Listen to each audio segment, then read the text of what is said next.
This is Optimal Health Daily, episode 2025. Are You Breathing Properly? By Ashley Ann Lawrie of freeformfitness.ca. And I'm Dr. Neil, your host and narrator. Hi there, and welcome to another Tuesday edition of Optimal Health Daily. This is one of many podcasts where we read to you from blogs for free so that you don't have to read them yourself, except on Fridays. That's where I usually answer your questions. Now, to check out our other shows where we read articles to you, just search for Optimal Living Daily wherever you're hearing this. And with that, let's get right to it and start optimizing your life. Are You Breathing Properly? By Ashley Ann Lawrie of freeformfitness.ca. At first, the title of this blog may seem confusing. How can you breathe properly? Isn't it just inhale and exhale and voila, we are breathing? Technically, yes. That is the general gist of breathing. How you breathe is really what we're trying to emphasize here. Wherever you are, if it's safe to do so, sit back, close your eyes, and take a few deep breaths in and out. Really pay attention to the way that you're breathing. Does your chest rise and fall? Do you feel yourself getting more relaxed? How about your belly or low back? Do you sense any movement there? No? Well then, physiologically, you're not breathing properly. Stressful breathing. A number of our previous blog posts have mentioned the importance of proper breathing technique. It's important when we are lifting in the gym, and it's also a valuable tool for reducing stress in our lives. Many of us, though, are actually causing more stress responses in our body because of the way we breathe. The rising and falling of our chest, feeling the ribs expand up into the collarbone, even sometimes seeing our shoulders shrug slightly, is a secondary mechanism for breathing. This uses much smaller muscles, like the intercostal muscles. These are the muscles between the ribs, and the muscles of the chest and neck to create space in the rib cage area to let the lungs expand. Although this does enable the lungs to expand and therefore take in more oxygen, it does not even come close to how efficient the diaphragm, which is our primary breathing muscle, is at facilitating breathing. So, how is that causing us stress? Have you ever been stressed and experienced hyperventilating? These are short, shallow breaths that are used to pull in any oxygen we can when we're hyperventilating in order to just get enough oxygen to the body. When we breathe into our chest, we mimic the hyperventilating breaths. Your body understands small, shallow breaths as a response to stress and therefore releases cortisol to help you battle or flee from the threat. This constant hum of cortisol can actually be very damaging to the body since it increases inflammation and damages the lining of blood vessels and airways. Don't believe us? Watch the way a baby or your dog or cat breathes. Watch as their stomachs and low back expand and collapse with every breath.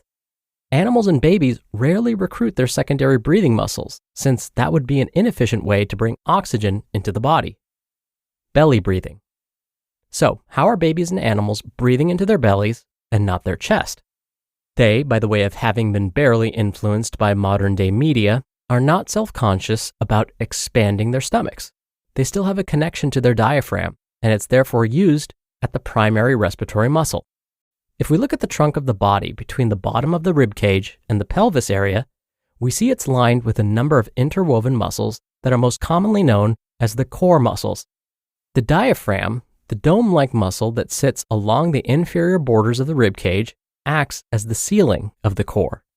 The pelvic floor, or the muscles that line the bottom of the pelvis, are the base of the core. The abs, transverse abdominals, the spinal muscles, obliques, and the quadratus lumborum are the walls of this structure. This interwoven combination of muscles with fibers running in all different directions are what give our torso rigidity in an area where the only major bones are the vertebrae that connect the ribs and the pelvis. This is why when we breathe right, our stomachs and lower back expand. By pulling the diaphragm down into the core area, this highly pressurized area needs to expand in order to handle the displaced air caused by the contracting diaphragm. It does this by stretching out the muscles around the middle. When our diaphragm is pulled down into the stomach, this also creates more space in the thoracic cavity, the area enclosed by the rib cage. Quick physics lesson. When we increase the volume of a container, we create an area of low concentration. air moves from areas of high concentration to low concentration. So the space we create in the thoracic cavity when we use our diaphragm creates a significant change in pressure and concentration in the lungs, allowing oxygen to flow into the lungs. Take a breath. That was a lot of information crammed into a few paragraphs, and yet it describes one of the most fundamental parts of our daily lives. In a world where there's so much going on and new stressors are constantly being added to the list of things we have to manage, take the time to breathe right, even if it's just for 10 breaths at the beginning of the day and 10 breaths at the end of the day. This may lower your stress levels and get you reconnected with the way we were intended to breathe. You just listened to the post titled, "Are You Breathing Properly?" by Ashley and Lawrie of freeformfitness.ca. You've been stewing about a health problem you have. You almost resort to texting your group chat to get your friends' opinions, though you know you're extremely unlikely to get any quality medical advice from them. But luckily, you can find it from a doctor on ZocDoc. ZocDoc is the only free app that lets you find and book doctors who are patient-reviewed, take your insurance, are available when you need them, and treat almost every condition under the sun. No more doctor roulette or searching the internet for questionable reviews. With ZocDoc, you have a trusted guide to connect you to your favorite doctor you haven't met yet.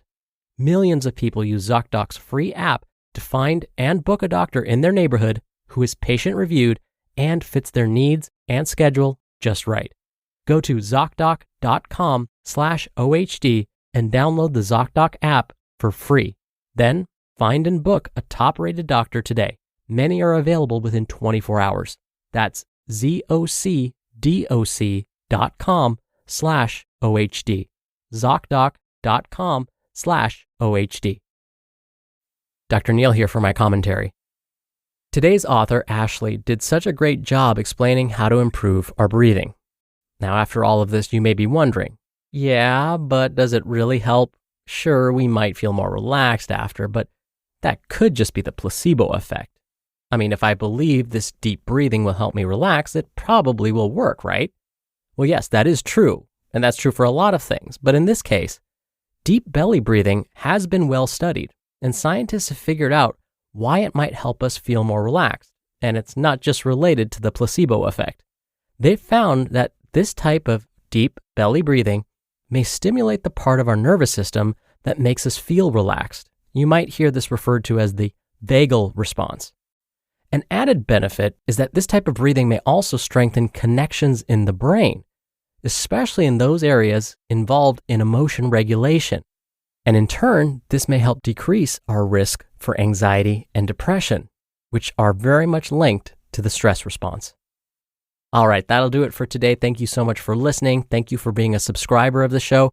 I hope you have a great rest of your day, and I'll see you back here tomorrow where your optimal life awaits.